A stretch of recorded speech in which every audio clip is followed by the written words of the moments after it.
प्यारे बच्चों, आज हम लोग एडवांस मैथ के एक इम्पॉर्टेंट चैप्टर जिसका नाम है हाइट एंड डिस्टेंस उस पर डिस्कस करेंगे, जिसे हिंदी में कहते हैं ऊंचाई एवं दूरी।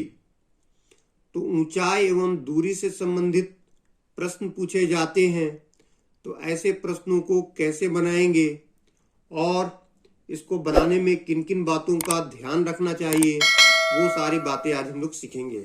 तो हाइट एंड डिस्टेंस ये एडवांस मैथ का एक इम्पॉर्टेंट चैप्टर है और एसएससी सीजीएल वगैरह या फिर एनडीए या मैनेजमेंट में क्वेश्चंस पूछता है। तो हम लोग देखेंगे कि हाइट एंड डिस्टेंस के क्वेश्चन कैसे पूछा जाता है। जैसे इसमें देखो, आप एक तो देख रहे हो इसमें कि मान लो कोई आकाश है, आकाश पे एक पतंग उड़ रहा है।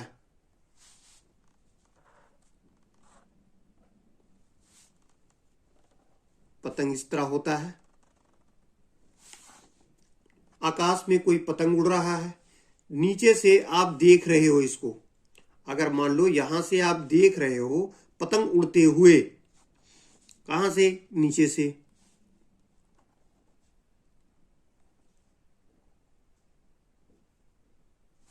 यहां से आप देख रहे हो, तो नीचे से जब ऊपर देखोगे आप,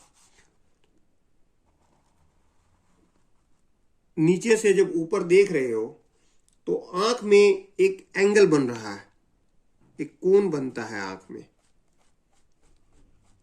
ये नीचे से जब ऊपर देखोगे तो आंख में एक कोण बनता है, उस कोण को कहते हैं उन्नयन कोण।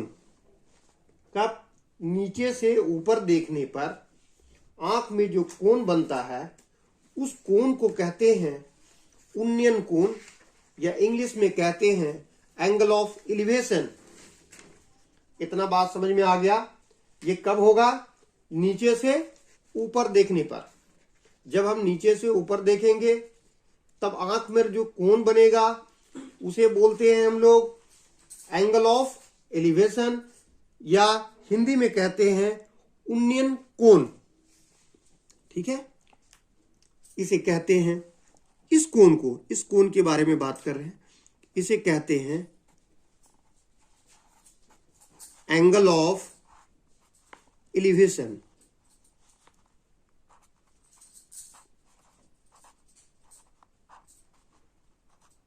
एंगल ऑफ एलिवेशन, या हिंदी में कहेंगे इसे हम लोग उन्नयन कोण।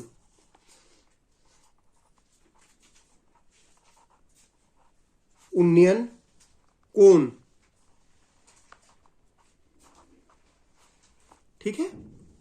याद रखो, जब नीचे से ऊपर देखेंगे, जैसे कोई पतंग उड़ रहा हो, कोई कैट हो रहा हो, या फिर एरोप्लेन फ्लाई कर रहा हो, या किसी टावर के पिक को देख रहे हैं, तो नीचे से जब ऊपर देखोगे, या किसी चिड़िया को उड़ते हुए देखोगे, तो नीचे से जब ऊपर देखेंगे तो आंख में जो एंगल बनेगा, इस एंगल को कहते हैं एंगल ऑफ एलिवेशन। क्लियर है? अब मान लो कि आप छत पर हो, सपोज दैट आप छत पर हो, यहां पे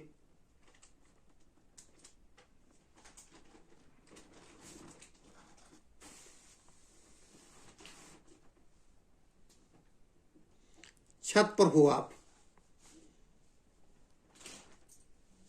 ठीक है, और नीचे में सपोज दैट कि नीचे में कोई कार जा रही है,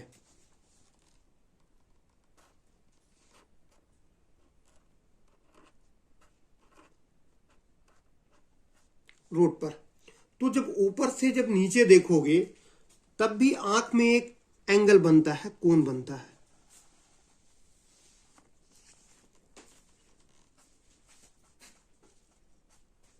ठीक है, ये कब है?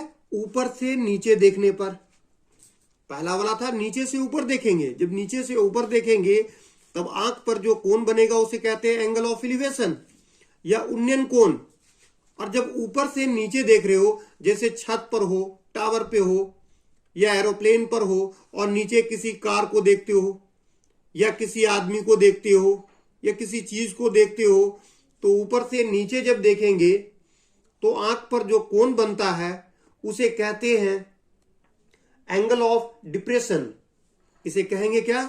Angle of depression.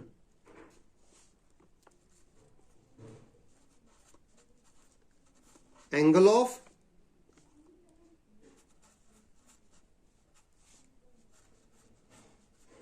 Depression, angle of depression कहेंगे, या फिर हिंदी में कहेंगे अवनमन कोण। अवनमन कोण, ठीक है। और इस लाइन को कहा जाता है, ये जो लाइन है इसको कहते हैं लाइन ऑफ साइट।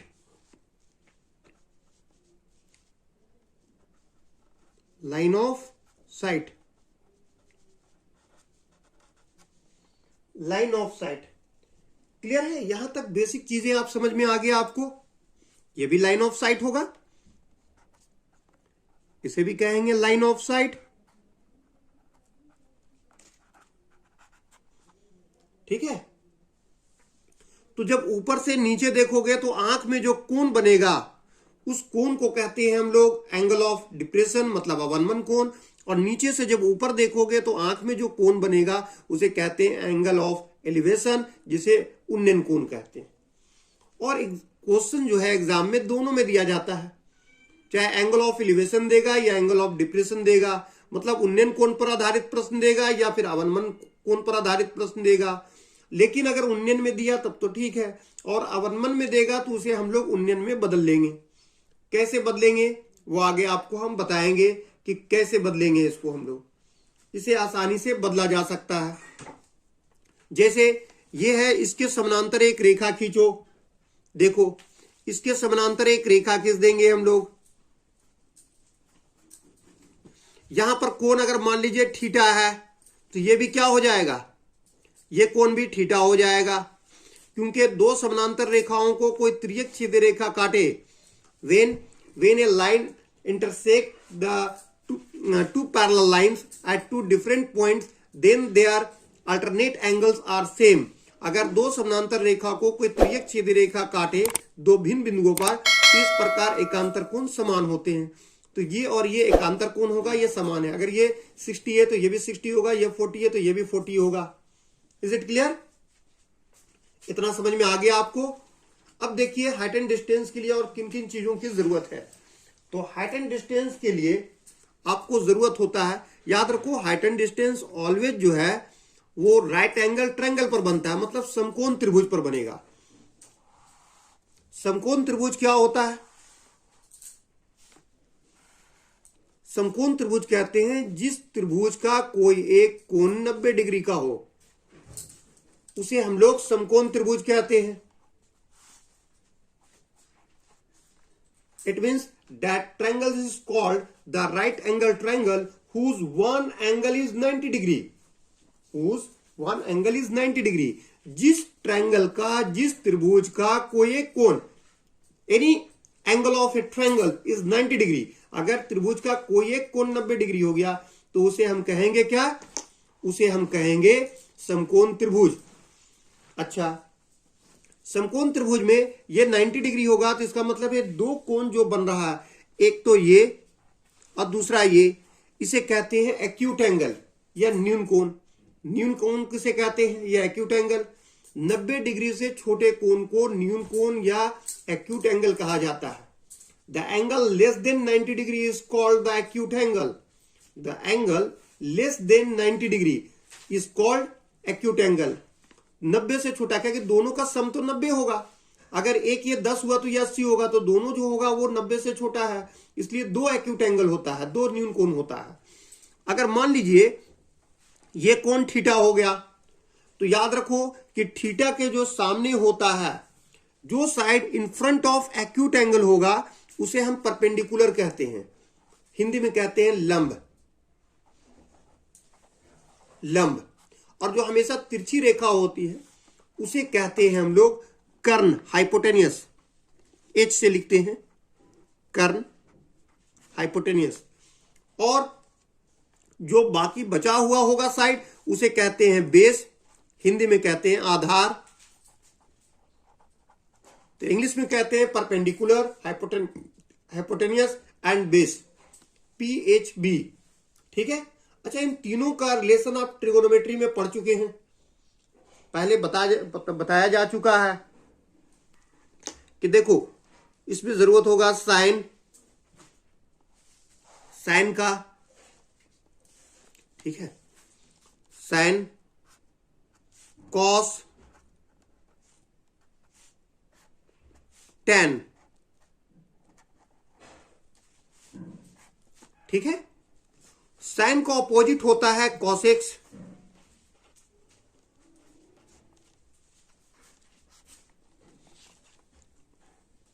कॉस का ऑपोजिट होता है सेक,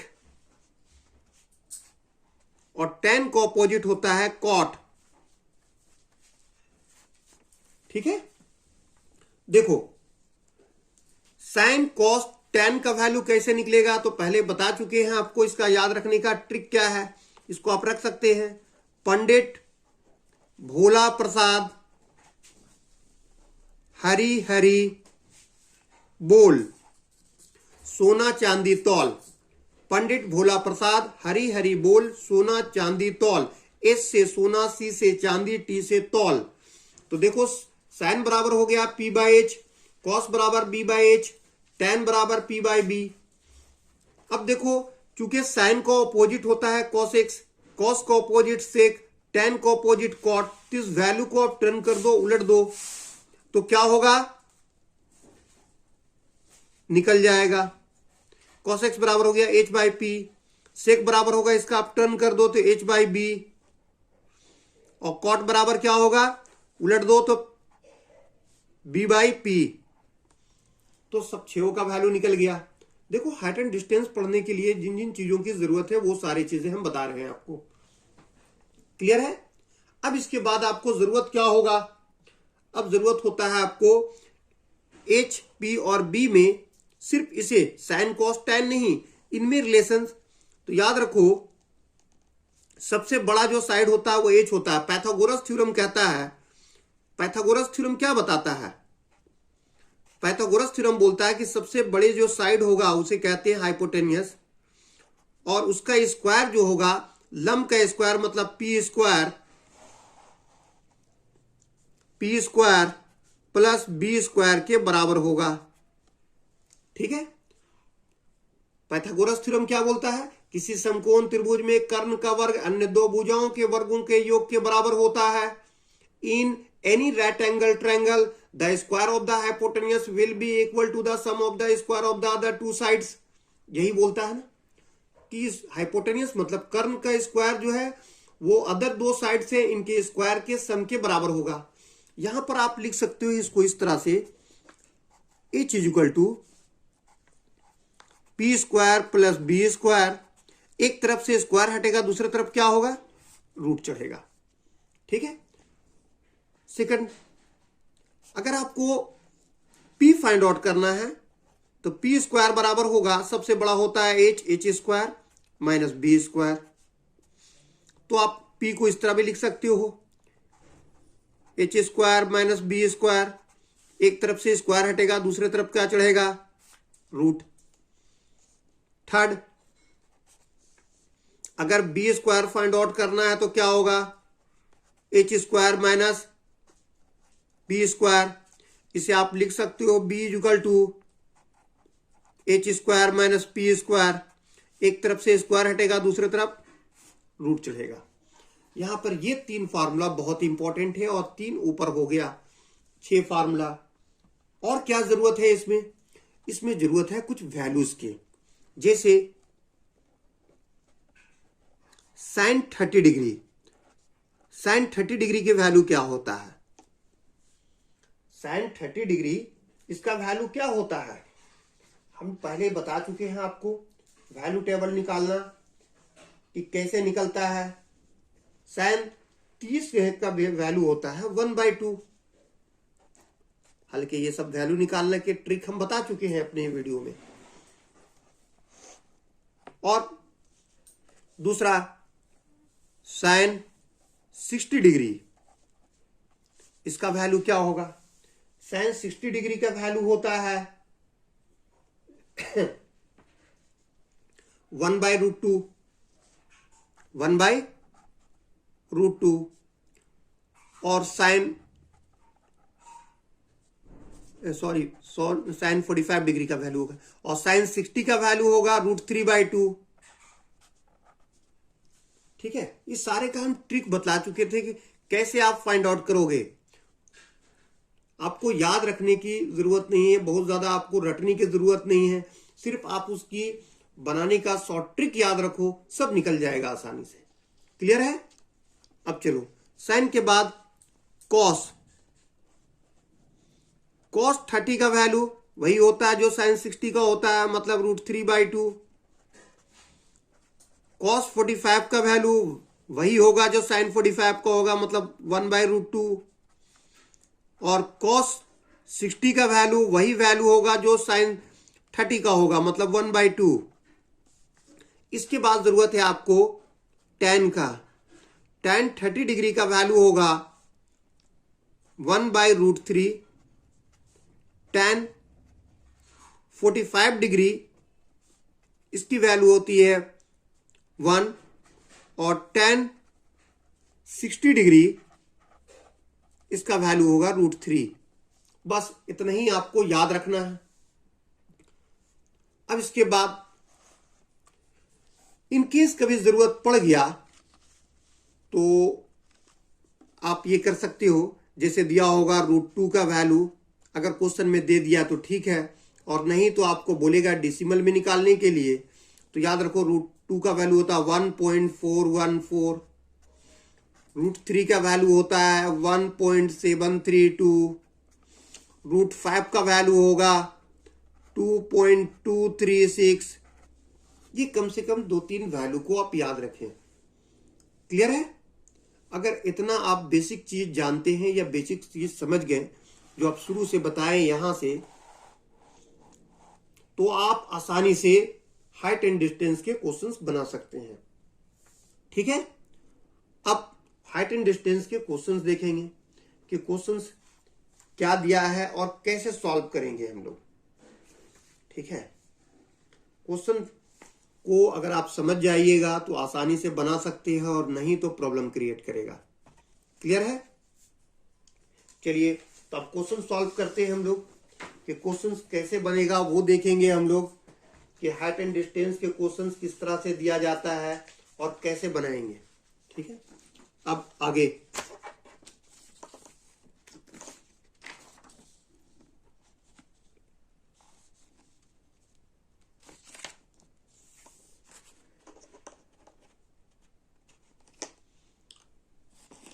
चलिए, तो फर्स्ट क्वेश्चंस देखिए। पहला सवाल जो आपके मोबाइल स्क्रीन पर है, the angle of elevation of a tower from a distance 50 metre from its foot is 30 degree. बोलता है कि the angle of elevation of a tower, एक मीनार के उन्नयन कोण from a distance 50 metre from its foot, उसके मीनार के पाद से 50 मीटर की दूरी से एक मीनार के उन्नयन कोण 30 डिग्री है। The height of the tower is, तो उस मीनार की ऊंचाई बताइए। तो आपको करना क्या है कि सवाल जैसे पढ़ें साथ में आपका पिक्चर बन जाना चाहिए दिमाग में कि सवाल बोल क्या रहा है। सवाल बोल रहा है कि एक मीनार है, तो मीनार है तो देखो मीनार एक सबसे पहले हम बना दे आपको, ये मान लो मीनार है। आपको समझाने के लिए हम ये कर रहे हैं, ये मान लो मीनार है।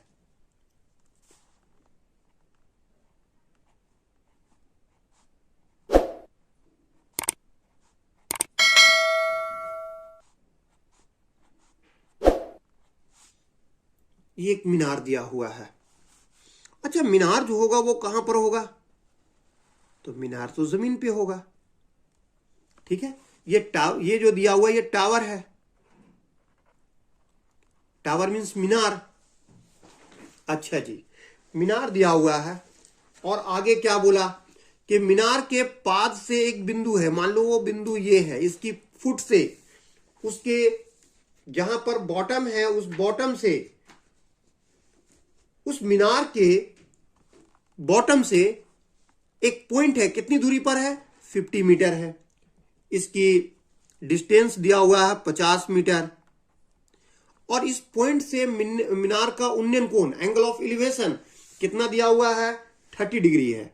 मतलब यहां से यहां तक के जो डिस्टेंस, ये एंगल दे रखा है, ये लाइन ऑफ साइट है, ये हॉरिजॉन्टल लाइन कहलाता है, क्षैतिज रेखा, और ये नीचे से ऊपर देखने वाली रेखा है। तो जब देख रहे हो तो कितना डिग्री का कोण बन रहा है? 30 डिग्री का कोण बन रहा है। तो बोलता है मीनार की ऊंचाई बताइए, ये मीनार की ऊंचाई कितना, ये निकालने बोल रहा है। तो आप क्या करोगे? सबसे पहले इसका नाम रख दो। मान लो कि ये ए है, ये बी है और ये सी है, ठीक है। हमें मीनार की ऊंचाई निकालने बोल रहा है, इसका मतलब है A B is equal to what? A B is equal to what? A B का वैल्यू निकालने बोल रहा है। क्लियर है?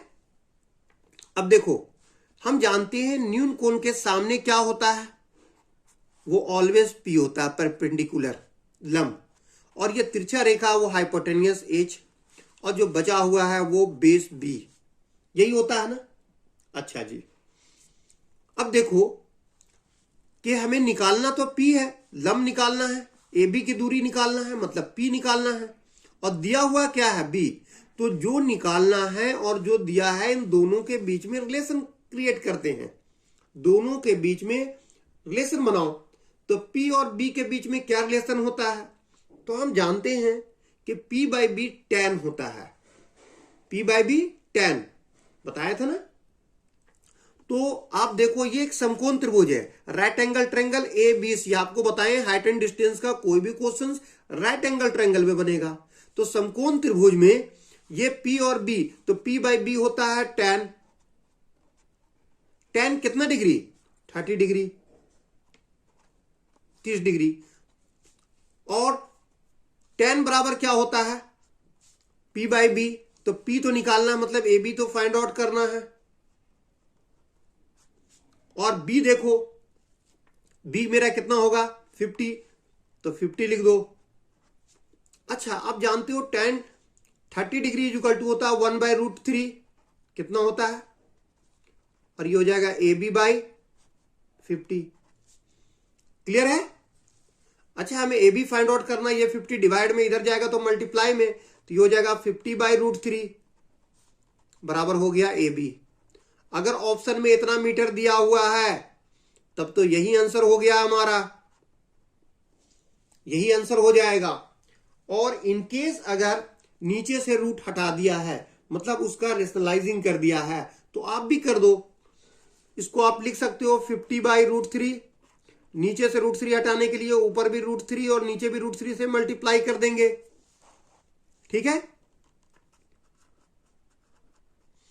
√50 को √3 से मल्टीप्लाई करोगे तो हो जाएगा 50√3, और √3 को √3 से मल्टीप्लाई करोगे तो √9, और √9 का स्क्वायर √3, तो यही आंसर हो जाएगा,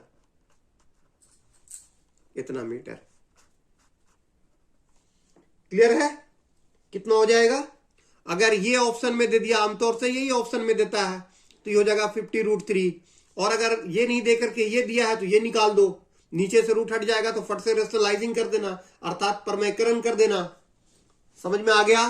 तो देखिए ये सवाल को कितनी आसानी से हम लोग बना दिए, ठीक है। चलो दूसरा सवाल देखते हैं हम लोग। नेक्स्ट क्वेश्चन नंबर 2, ध्यान से देखेंगे, बहुत बहुत इंपॉर्टेंट है। क्वेश्चन नंबर 2 बोलता है, the shadow of a tower is 15 metre when the sun's in elevation is 30 degree.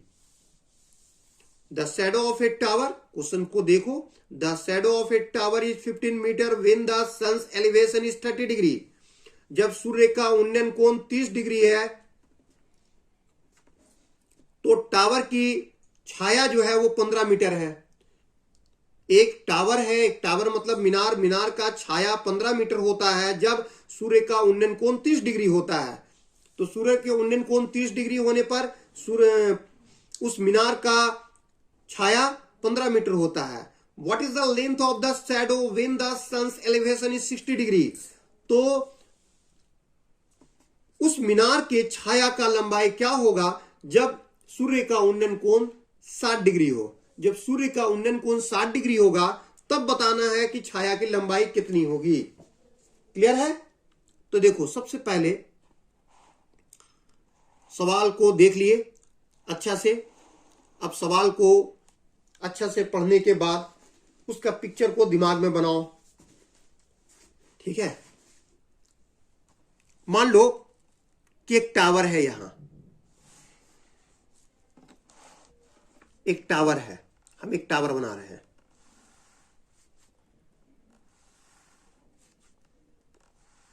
ये एक टावर है, ठीक है? ये एक टावर दिया हुआ है।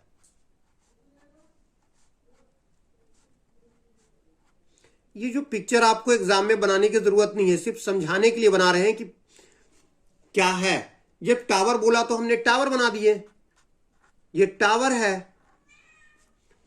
और अब टावर जो है, तो ये टावर कहां पे होगा? जमीन में होगा। तो एक मीनार का उन्नयन कोण बोलता है कि 30 डिग्री है। मीनार का उन्नयन कोण कितना डिग्री है? 30 डिग्री है। ये 30 डिग्री हो रहा है। जब 30 डिग्री होता है तो मीनार का छाया कितना लंबा है? मीनार का छाया जो दिया हुआ है वो 15 मीटर है। मतलब यहां से यहां तक की दूरी वो 15 मीटर है। ठीक है? यहां से यहां तक की दूरी कितना है? 15 मीटर है। अब बोलता है कि मीनार की छाया की लंबाई कितनी होगी जब एंगल ऑफ एलिवेशन, मतलब उन्नयन कोण 30 की जगह 60 होगा। जब 60 होगा तो इधर उधर बढ़ेगा धीरे धीरे, जैसे जैसे बढ़ेगा यहां पर आएगा तो 90 हो जाएगा। तो 60 डिग्री बोलता है, तो मान लीजिए ये 60 डिग्री हो गया। ठीक है? ये कितना डिग्री होगा? 60 डिग्री। जब 60 डिग्री होगा तो इसकी यहां से यहां तक की लंबाई बतलाइए। ये लंबाई निकालने बोलता है। मान लो इसकी लंबाई x है और x बराबर वाट, यही निकालना है हमें कि जब 60 डिग्री होगा मीनार का उन्नयन कोण, एंगल ऑफ एलिवेशन, तब उस छाया की, इसकी छाया का लंबाई कितनी होगी, यही पूछ रहा है। ठीक है? सबसे पहले आप इसका नाम रख दीजिए, ए बी सी। क्लियर है? अच्छा, ये समकोण त्रिभुज लेंगे हम। जब समकोण त्रिभुज लेंगे कौन सा? ए बी, ये सी दे दिए तो इसको मान लो डी दे देते हैं। ए बी डी में, ए बी डी में, in triangle A B D में जब लेंगे तो ये न्यून कोण के सामने ये पी हो जाएगा, ये एच हो जाएगा और ये बी हो जाएगा, होगा ना? इसके सामने ये पी हो जाएगा, ये एच और ये बी हो जाएगा। तो हमें बी निकालना है और पी फिलहाल मान लो कि दिया हुआ है, कह कि जो छोटा त्रिभुज उसके लिए भी लंब यही होगा और जब बड़ा वाला समकोण त्रिभुज लेंगे तो उसके लिए भी लंब यही होगा। तो ये दिया हुआ है, तो P और आप B में रिलेशन बनाएंगे। P बाई बी क्या होगा? tan। tan कितना डिग्री? 60 डिग्री। तो इसे लिखेंगे tan 60 डिग्री और tan 60 बराबर क्या होगा? P by B. P मेरा कितना है? A B. और B मेरा कितना है? यहां से यहां तक की दूरी वो x है। ठीक है? इसके नीचे एक छिपा होगा। क्रॉस मल्टीप्लाई करोगे तो क्या हो जाएगा? ये से मल्टीप्लाई, ये से मल्टीप्लाई, ये से मल्टीप्लाई करोगे तो ए बी निकल जाएगा। ए बी बराबर कितना होगा? अच्छा, √60 का वैल्यू कितना होता है? tan 60 का वैल्यू √3 और यहां x है तो निकल जाएगा √3x। देखो, tan 60 का वैल्यू √3 हमने डायरेक्ट किए, स्टेप बचाए। √3 होता है tan 60 का वैल्यू और √3 को 1 से मल्टीप्लाई करोगे तो √3x होगा। किसका? ए बी निकल गया। ठीक है? अच्छा, छोड़ दो, मान लो थोड़ा देर के लिए इक्वेशन 1।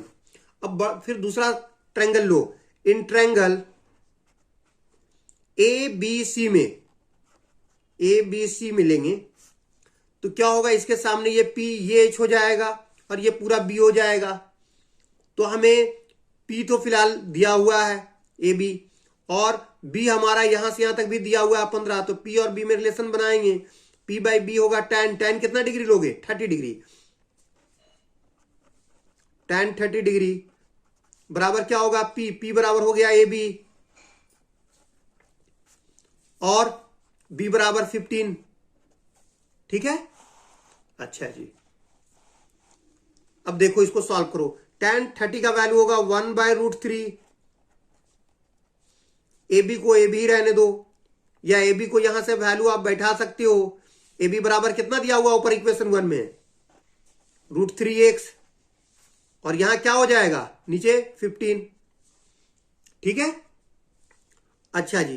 15 डिवाइड में इधर जाएगा तो मल्टीप्लाई में, ये होगा 15√3, और √3 यहां गुना में है तो नीचे भागा में आ जाएगा। यहां बच जाएगा क्या? x। यही x का वैल्यू तो निकालना है। 15 को हम लिख सकते हैं कितना? 15, और √3 को √3 से करेंगे तो √9। √9 का स्क्वायर √3 बराबर क्या हो गया? x। कैंसिल करो, 3 का 3, 3 × 5 = 15। x का मान कितना निकल गया? 5 मीटर है, और यही आंसर होगा। मतलब जब सूर्य का उन्नयन कोण 30 से 60 हो जाएगा तो उस मीनार की छाया की लंबाई 5 मीटर होगा। ठीक है, the length of the shadow when the angle of elevation becomes 60। जब 60 होगा तो उसका लेंथ ऑफ द शैडो जो होगा वो 5 मीटर होगा। जब 30 था तो 15 था, और जब 60 होगा तो 5 होगा। क्लियर है? समझ में आ गया? तो इस प्रकार हाइट एंड डिस्टेंस का क्वेश्चंस बनता है। ठीक है, तो आप इस तरह के प्रश्न को बनाएं, प्रैक्टिस करें। अगर प्रैक्टिस करते हैं तो बहुत ही आसानी के साथ आप सवाल को बना लेंगे, और नहीं तो फिर प्रॉब्लम क्रिएट होगा। तो ये आप पे डिपेंड करेगा कि आप कितना मेहनत करते हैं। ठीक है, चलिए आज के लिए इतना ही। Thank you.